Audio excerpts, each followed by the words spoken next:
어떻게 벌까 이런 생각으로 가득 차 있는데 부익남이나 탱크TV, 단위TV, 심사임당, 모두의 부동산 거의 탑 클래스에 이르는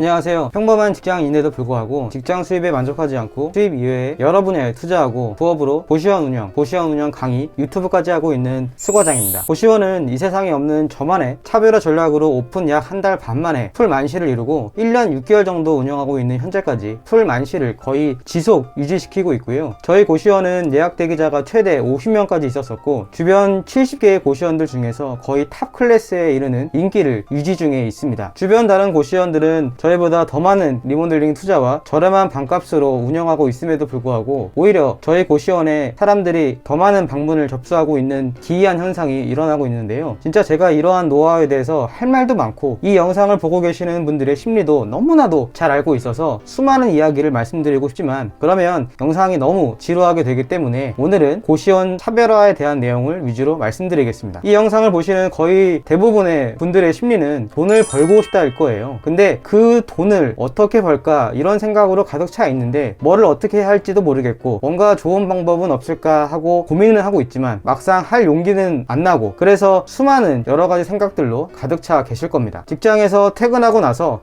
부익남이나 탱크TV, 단위TV, 심사임당, 모두의 부동산 등과 같이 부동산 관련 채널 뿐만 아니라 장사의 신이나 휴먼스토리 이런 영상들을 자주 보곤 하실 거예요. 정말 너무나도 잘 알고 있죠. 왜냐하면 저도 매일같이 투자와 부업에 대한 열망이 가득한 사람들 중에 한 명이기 때문에 그런 시청자분들의 요구에 맞는 저만의 노하우를 이 채널에서 최대한 많이 말씀드리겠습니다. 오늘 영상에서는 고시원도 운영할 때 어떻게 해야 돈을 많이 버는 그런 고시원을 만들 수 있을지 여러 가지 요건이 있지만 그 중에서도 차별화 운영에 대한 것을 중점으로 말씀드릴게요. 이번 영상은 꼭 고시원 운영에만 해당되는 영상은 아니고 다른 모든 사업에도 확대 적용이 충분히 될 수 있기 때문에 고시원 창업과 상관없으신 분들도 반드시 꼭 끝까지 들으시면 좋은 인사이트 효과를 얻어서 현재 매출의 2배 정도까지 만드실 수 있을 것이라고 확신합니다.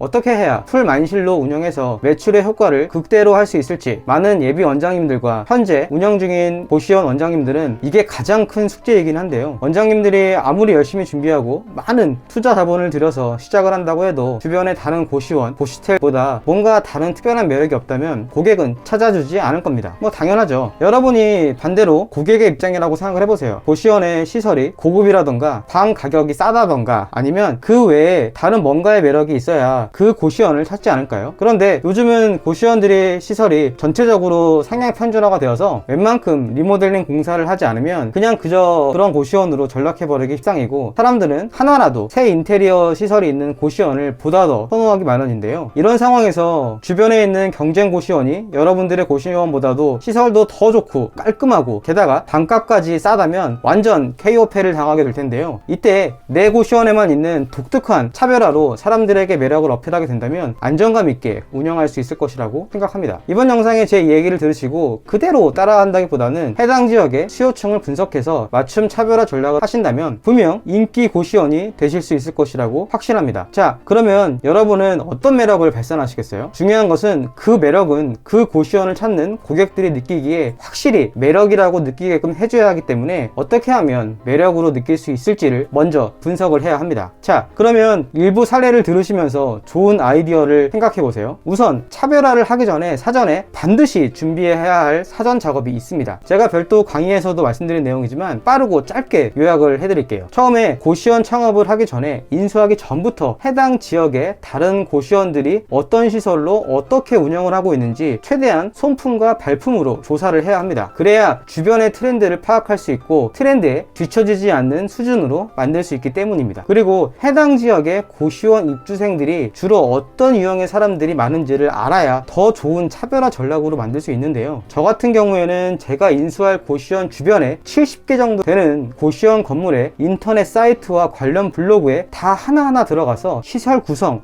평수, 어떻게 운영되고 있는지 등을 하나의 엑셀 파일로 정리해서 나름 완벽하게 분석했었고요. 중개사를 통해서도 경쟁 인기 고시원의 정보를 입수하고 심지어 다른 고시원에 직접 가보기도 해서 내부와 외부의 분위기를 가늠해보고 하고 그 고시원에 거주 학생들한테도 불편한 점이나 좋은 점 등을 물어보기도 해서 운영 형태를 조사했었습니다. 현장의 상권을 분석하기 위해서 실제 매수할 물건의 후보지 건물에 주변에 대기하면서 사람들이 얼마나 많이 돌아다니는지 관찰하고 체크했었고요. 이때는 평일과 주말의 특성이 다르기 때문에 낮과 밤의 유동 인구도 다르고 해서 평일 낮과 밤, 주말 낮과 밤 각각의 2시간 이상의 시간을 그 주변에 있으면서 확인했었죠. 이 정도의 열정과 철저한 분석이 있어야 맞춤형 차별화를 할 수 있겠는데요. 그러면 저의 경우를 예로 들어서 사례를 설명해 드리겠습니다. 자, 그러면 저의 경우는 어떻게 차별화 전략을 세우고 실행했었냐면요. 우선 제가 인수한 고시원은 주로 공부하는 학생들이나 고시 공부를 하는 사람들이 많은 지역이었기 때문에 고시생들이 공부하기 편한 환경과 여건을 제공해 주었습니다. 가장 먼저 말씀드릴 수 있는 독특한 차별화는 점심 도시락 연계 서비스였는데요. 우선 주변의 고시원들은 라면과 밥을 제공해 주는 곳이 아예 없지는 않았지만 거의 없는 분위기였고, 설령 제공해 주는 곳이 있다라고 하더라도 별로 이용을 잘 안 하는 분위기였습니다. 공부하는 고시생들이라면 더더욱 밥은 건강식으로 잘 챙겨 먹어야 되는데 아무래도 혼자 살다 보니까 잘 먹지 못하고, 그래서 점심 한 끼라도 정기적으로 배달이 되는 집밥과 같은 도시락 업체와 연계해서 매일 제공될 수 있도록 했습니다. 물론 그렇다고 해서 공짜로 제공하는 것은 아니고 한 끼에 5,000원 정도 되는 도시락 업체를 정말 발품을 찾아서 매일 점심 도시락 배달이 되게끔 하였습니다. 지역마다 이런 도시락 업체가 있을 수도 있고 없을 수도 있지만 제가 찾은 업체는 주로 호텔이나 관공서, 기업체에 납품하는 업체로서 매일 반찬이 바뀌고 한 달을 정기적으로 신청을 해서 결제를 하면 매일 평일 점심을 배달 제공해주는 곳이었는데요. 단 한 개는 배달이 안 되고 최소한 3개 이상이 돼야 배달이 되었습니다. 그래서 고시원 입주자들한테 매월 사전 신청을 받아서 한 번에 업체한테 정기 배달 서비스를 신청을 하고 운영을 했는데 반응이 꽤 좋았어요. 신청한 사람이 어쩌다가 안 먹는 날이 있으면 그 전날에 취소를 할 수도 있는데 총 3번 이내에 취소를 할 수 있고, 그런 접수를 받아서 업체한테 연락을 해주는 등의 수고가 있기는 하지만 반응이 매우 좋았기 때문에 과감하게 진행했었습니다. 특히나 20대 학생들을 고시원에 공부하라고 보내주시는 부모님들이 가장 마음에 들어 하셔서 부모님과 상담받으러 오시는 분들은 거의 대부분이 도시락 연계 서비스를 들으시고 바로 입주 등록하겠다고 하는 경우가 많았습니다. 그 다음에 차별화로서는 이전 영상에서 말씀드렸던 슈퍼 싱글 고급 침대와 공용 주방에 있는 식기세척기가 있고요. 고시원에 있는 보통의 침대들은 싸구려 싱글 침대가 많기 때문에 일반 가구점에서 사는 슈퍼 싱글 침대이면 상대적으로 독특한 이미지로 작용됩니다. 그리고 공용 주방에 식기세척기가 있으면 물론 편리한 것도 있지만 무언가의 고급화의 느낌이 강하게 느껴져서 차별화의 포인트로서 좋게 보이고요. 여기에다가 고시원 자체의 청결 이미지를 좋게 하기 위해서 세스코와 같이 바퀴벌레를 잡는 전문 서비스를 이용하시는 것도 추천해드립니다. 사실 세스코의 박멸 서비스를 받는다고 해서 벌레 발생이 현저하게 줄어들거나 하지는 않고 단지 없는 것보다는 나은 정도이긴 한데 그래도 마케팅적으로는 꽤 좋은 작용을 합니다. 또 캡스나 텔레코과 같은 보안 업체도 여유가 되신다면 사용해도 되기는 하지만 저는 뭐 그렇게까지 비용을 들일 수가 없어서 신청하려다가 포기는 했었습니다. 그리고 저는 금연고시원이라는 이미지를 강하게 하기 위해서 처음에 초기 운영했을 때는 흡연자는 아예 안 받는 강력한 조치를 했었는데, 다만 이렇게 되면 그만큼 입주 받을 수 있는 잠재 고객이 줄어들게 되기 때문에 이건 초반에 시설로 압도할 수 있을 때 써먹는 방법이고, 어느 정도 시간이 지나면 이 정도까지는 아니더라도 흡연자라도 입주 신청을 받기는 하되, 다만 방 안이나 건물 내외에서 담배를 필 수 있는 우려를 막기 위한 조치를 하는 게 좋습니다. 예를 들어서 금연 서약서를 만들고 입주자분들한테 고시원 건물 안과 주변 밖에서는 절대로 흡연을 하지 않겠다는 서약서를 받아서 철저한 관리를 한다면 그런 부분들이 자연적으로 주변에 소문이 퍼지게 되기 때문에 더욱더 이미지는 좋아집니다. 자, 영상에 이런 얘기 외에도 할 얘기가 정말 많은데 우선 이번 영상은 여기까지 마무리하기로 하겠고요. 앞으로도 제가 드릴 말씀은 수없이 많이 있기 때문에 이 영상을 보시고 구독과 좋아요, 알림 설정까지 누르신다면 여러분들은 더욱더 많은 정보와 고급 내용을 들으실 수 있을 겁니다. 감사합니다.